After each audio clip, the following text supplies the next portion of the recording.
برانکایټس د دوه قسمه ډیزیز مونږ د ریسپایرټري سیستم په اړه کې ویل شو. دوه قسمه ډیزیز مونږ ویل شو. یو ته مونږ وایو اپر ریسپایرټري ټریک ډیزیزز، کوم چې د لنګز نه پرې دي او د ټریک دی، لکه فار ایگزامپل د نوز دی، د فیرنګس دی، د لیرنګس دی، د ټریکیا دی، د برانکای دی، دې ته مونږ وایو اپر ریسپایرټري ټریک ډیزیزز. دویم نمبر دی لوور ریسپایرټري ټریک ډیزیز یا لوور یا لنګز ډیزیز ورته مونږ وایو چې کوم چې سپیسیفیک لکه نمونیا شو وغیرہ. مونږ چې کوم دا وایو برانکایټس، دا اپر ریسپایرټري ټریک ډیزیز دی. او برانکایټس مونږ وایو چې اپر کوم پارت چې د دې لینینګ خو پیژنې کړه د چار چاپیر دننه سایډ د دې پایپ د چار چاپیر دننه سایډ ته لینینګ وایي. د دې انفیکشن دي ته وشي او یا انفلیمیشن. انفیکشن او انفلیمیشن څه فرق دی؟ انفیکشن وایي چې کله بکټیریا وایرس اٹیک پرې وایي او انفلیمیشن مطلب دا دی کله چې د هغې د وجې نه زخم جوړ شي نو څه وایي؟ انفلیمیشن ورته وایي. انفیکشن او انفلیمیشن دواړه دي او چې کله دا وشي نو مور میوکس فارمیشن میوکس فارمیشن به زیات شي. د برانکایټس کې څه وشي؟ میوکس فارمیشن به زیات شي او د دې سره سره اماونټ اف ایر ریډکشن in amount of air. کم ایر چې دننه ځي د هغې اماونټ به څه شي؟ ریډیوس به شي. لکه انفیکشن وشو نو دلته کې میوکس فارمیشن زیات شي او چې کله میوکس فارمیشن زیات شي نو دننه طرفه ډایمیټر به کم شي، ډایمیټر به څه شي؟ کم به شي. نو په دې وجه باندې به ایر کم اماونټ چې دننه ځي دا به هم څه شي؟ کم شي. د دې کازز څه دي؟ نو کازز د دې یو بکټیریا یو وایرس کېدی شي یا دې دواړو په فرض کې پارټیکلز دي، بکټیریا وایرس یا دې دواړو بریک ډاون پارټیکلز دي یا دا مړه دي د هغې پارټیکلز دي، د هغې د وجې نه هم دا کېدی شي پاسبل. ټریټمنټونه دې څه نو که فرض کا دوه قسمه دغه وایي دا یو دی شارټ ټرم او یو دی لانګ ټرم. نو شارټ ټرم به په خپله ځي، شارټ ټرم بیماري به په خپله ځي او دا به تقریبا په 14 ډیز کې لکه دا بیماري څومره ټایم اخلي شارټ ټرم دا 14 ډیز اخلي زموږ د باډي خپل امیون سیستم د هغې هیلپ کوي. که فرض کړه دا لانګ ټرم شو، لانګ ټرم نو په لانګ ټرم کې به دا بیا ټایم اخلي او د لانګ ټرم دپاره به داسې علاج نه کوي. موږ به څه استعمالو بیا؟ انټي بایوټکس به استعمالو. که فرض کړه بکټیریا ده نو انټي بایوټکس به استعمالو او که فرض کړه وایرس دی نو انټي وایرل ड्रग्स भी इस्तेमाल हो. فرض کې بکټیریا ده د انټي بایوټیک او که فرض کې وایرس ته به انټي وایرل ډرګ باندې لپاره استعمال. خل دې سره سره کفینګ چې څومره ډیر کی کفینګ ټیک د کفینګ سره کوم چې بلغم جوړ شوی دی، کوم چې میوکس فارمیشن شوی دی، کوم چې بکټیریا وغیرہ پارټیکلز دي په خپل بکټیریا به اوسره هم څه کیږي بهر ته وځي. ټیک دا هم هیلپ کوي. دا برانکایټس. دویم نمبر emphysema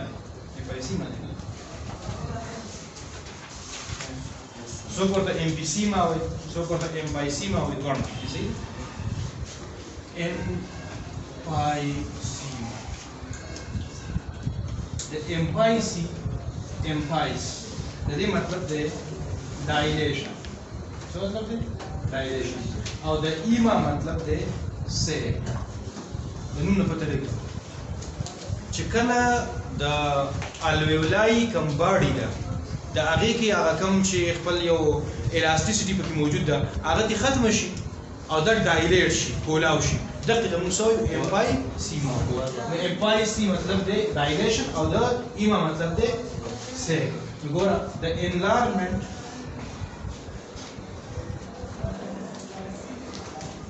in the ear sacs. Ear sacs is shape. Ear sacs is shape. Alveoli. But ear sacs ke enlargement rashi and loss of flexibility. And loss of flexibility in the ear sac. Ear sac په یو د هغې به سایز غټ شي او بل چې کوم د هغې فلیکسیبیلیټي ده هغه هم ختم شي. فلیکسیبیلیټي خو پېژنئ که نه چې کله ایکسپینډ کېږي بېرته راځي خپل پوزیشن کنټریکټ کېږي واپس دې ته موږ څه وایو چې ته موږ فلیکسیبیلیټي وایو. نو فلیکسیبیلیټي به ورته ختم شي.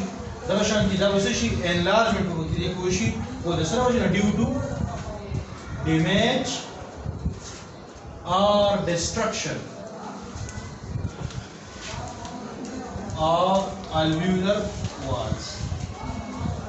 The alveoli کوم وال چې دا به ډیمیج شي یا به مکمل ډیسټرکشن تبا ختم بشي خراب بشي دې د موږ سوې د دې د وجې نه به enlargement in the ear سوی کوشي loss of flexibility به ختم شي. دې کنډیشن ته موږ سوې emphysema یا emphysema ورته وایي.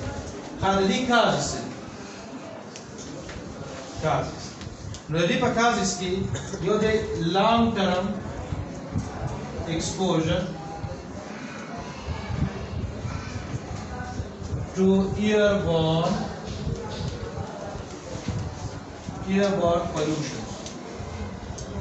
pollutants. Earborne pollutants څه ته وایي؟ هغه pollutants چې هغه د اوبو د هوا په ذریعه باندې ترانسفر کیږي دغه ته موږ ایربان پلوټنټس وایو چې کله لانګ ټرم ایکسپوژر لري دا په فیکټریانو کې او دغه شانتي په بازار کې دې ته موږ څه وایو د دې یو کاس دا شو چې دا لانګ ټرم ایکسپوژر ټو ایربان پلوټنټ شو. دویم نمبر ټوبیکو سموک چې څوک سموک ته ډیر زیات ایکسپوز وي هغه به هم emphysema کېدی شي. بل کم چې د دې الویولای د والز دي د دې د فلیکسیبیلیټي لپاره سپیسیفیک پروتین دي او هغه پروتین چې کله فنکشن پری دي یا دغه پروتین په خپل د پیرنټس نه راغلي صحیح نو دغه د انهریټډ بیماری کېدی شي. انهریټډ لاس اف پروتین کوم پروتین چې د لپاره ریسپانسیبل دي د وال جوړول لپاره هغه پروتین جوړ نشي نو د دې د وجې به هم څه کېدی شي emphysema کېدی شي. risk factors د دې risk factors څه دي؟ موږ وایو چې د کوم سیز نه خطر کېدی شي دې ته موږ څه وایو risk factors ورته وایي. که فرض کړه risk factors ختم شي بیماري به درسره لګي ټیک ده. نو risk factor په دې کې کوم ریسپانسیبل دي؟ یو په دې کې سموکینګ. څوک ډېر زیات سموکینګ کوي نو هغه به ډېر دغه چانسز شته چې هغه د بیماري څه شي ولګي. دغه شانتي indoor outdoor pollution indoor outdoor pollution په کور کې دننه په چار دیواري کې دننه او بهر چې کوم پولوشن دی چې هغه ته کله ایکسپوز انسان د دې د وجې څه کېدی شي د بیماري پاسبل ده emphysema کېدی شي. دغه شانتي د ایج سره هم دا ډیولپ کېږي. څومره چې عمر تېرېږي که نه نو ګریجولي ډیولپ with age د ایج سره دا ایج سره ډیولپ کېږي. دغه شانتي ساینز او سیمپټمز به یې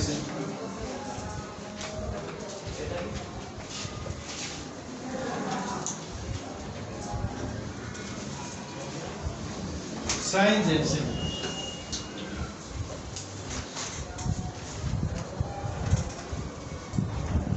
Signs and symptoms couple کېدی شي نور couple د حد نه زیات دغه شانتي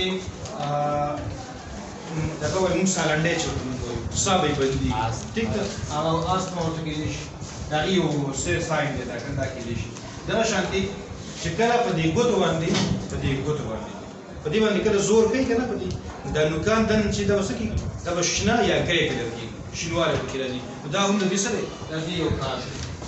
فینګر نیلز او دویم نمبر lips دا ګرې یا د ګرې نه علاوه دا بلو ډیو ټو ایگزرشن دا چې دې باندې پریشر لګي د ایگزرشن د وجې نه دا څه کېږي د دې کلر چینج کېږي دا به شیني یا به ګرې ان کلر breathing problem. Dava shanti breathing problems. Breathing problem. Dava shanti decrease in gaseous exchange. For gaseous exchange of sarasi decrease both sarasi de sara. Da hum de dira para yo sign or symptom. Dava shanti fatigue. هر ټیم ستړیوالی محسوسوي فیټیګ ټیک ده او د دې نه علاوه ویکنس جنرال ویکنس of the body. ویکنس ولې راځي ویکنس ذکر راځي چې اکسیجن هر ځای ته نه رسي نو دا کې د وجه سره راځي ویکنس راځي دا هم د دې سره ساين او سیمپټم د دې ټریټمنټ سره یو د استعمالو برانکیو ډایلیټر دې سره برانکیو ډایلیټر دي ته تاسو خیال کړئ چې خلک دې سپیګمو ته سپری ونیسي او سپری وکي او د نرا کوي دا برانکیو ډایلیټر به دا کار کوي ټیک ده دا موږ استعمالو چې سعودي ولا اکثر ټیک ده دا شانتي کارتیکو سټیراید دا برانکیو ډایلیټر دې کې دي کارتیکو سټیراید دا د برانکیو ډایلیټر کې شامل دي دا شانتي وزن بوسره ویکنس راځي نو وزن بوسره کوي ټیک ده نیوټریشن تھراپي ویټ لاس نیوټریشن تھراپي یعنی خوراک په صحیح اني بیلنس ډایټ چې هغه سره نو شي وین گین ان ویټ چې ویټ به تاسو شي هغه گین شي او دا شانتي کپلس کا حالت ډیر خراب شي بیا سپلیمنټل اکسیجن بیا ورته اکسیجن سلنډر لګي چې دا څه کې دنه وینټیلیټر چې دا سیستم بیرته بهر کی دا دې سره څه شي لپاره ټریټمنټ